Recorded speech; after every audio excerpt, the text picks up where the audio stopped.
Union ఉందా అన్న? Okay. రాత్రి ఒక బస్తా సాయంత్రం ఒక 4:30, పొద్దున్న 5:30, ఇంకో 5:30, 15 రూపాయలు ఒక బ్యాగు. 15 రూపీస్ ఒక బ్యాగ్. ఇప్పుడు దించి కాంట పెట్టి పోయింది అక్క. ఓకే. ఏం లేదు కానీ ఇక్కడ మన తెలుగు వాళ్ళు తక్కువ అంత బయట ఉన్నారు. ఇప్పుడు ఫస్ట్ అంతా తెలుగు వాళ్ళే ఉంది. అప్పుడు లేదు కాబట్టి బీఆర్ మిర్చిలకు ఎంటర్ అయినామా?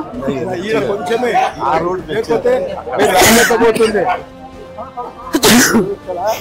సీజన్ ఫుల్ ఉంటే అసలు రాలేదు. ఈ సంవత్సరం మేము అక్కడ పోతాం కదా, మన ఊర్లోకి పోయినప్పుడు ఏం మామూలు అటు ఇటు పోతాం కదా, అలవాటే మిర్చి ఆడే.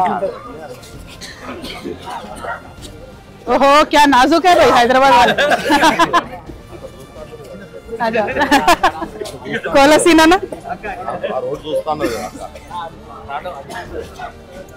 ఇదంతా మన వరంగల్ ఖమ్మమేనా? వరంగల్ ఖమ్మం అక్కడ ఇక్కడే మన తెలంగాణ డిస్ట్రిక్ట్ లో ఇక్కడ దగ్గర వస్తాయి. దగ్గర అక్కడి నుంచి ఇక్కడికి ఏం రావు. అక్కడనే పెద్ద మార్కెట్ అయిపోయింది.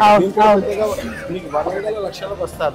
ఖమ్మంలో ఈడ తక్కువ. ఈడ 5,000 ఒక సీజన్ ఫ్రూట్స్ 5-6 వేలు వస్తే ఎక్కువ అయిపోయింది. 10,000 వస్తే ఎక్కువ. ఆ రోజు 40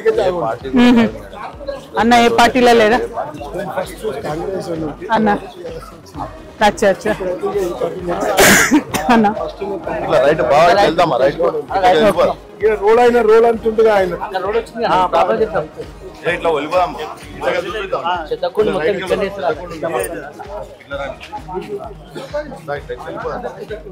చెత్తకుండ ఉందా? वो रोड देखना है.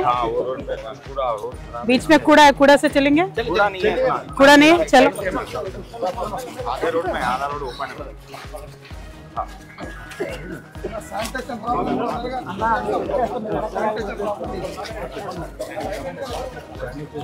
అదే డ్రైనేజ్ ఇష్యూ అటు సైడ్ ఉంది.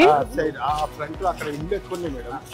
ఇంజిన్ చేసి అప్పుడు అధిష్పాచ ఉన్నప్పుడు కొట్లాడి ధర్నా చేసి తీసుకోరు. అలా ఇళ్ళ చిన్న చిన్న మూరీలు ఆడికెళ్ళి ఇటు వస్తుంది. अंदर मार्केट में स्ट्रीट लाइट नहीं है? अच्छा इनका अच्छा अच्छा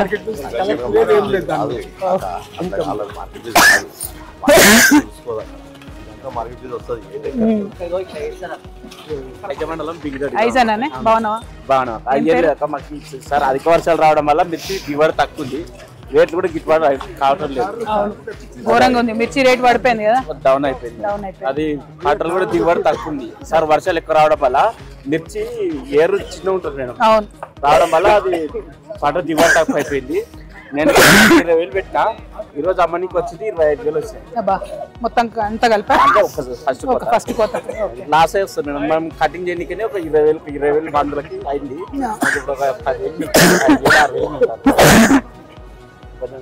మన చుట్టూ అంతా రైతులు కూడా అంతేనా?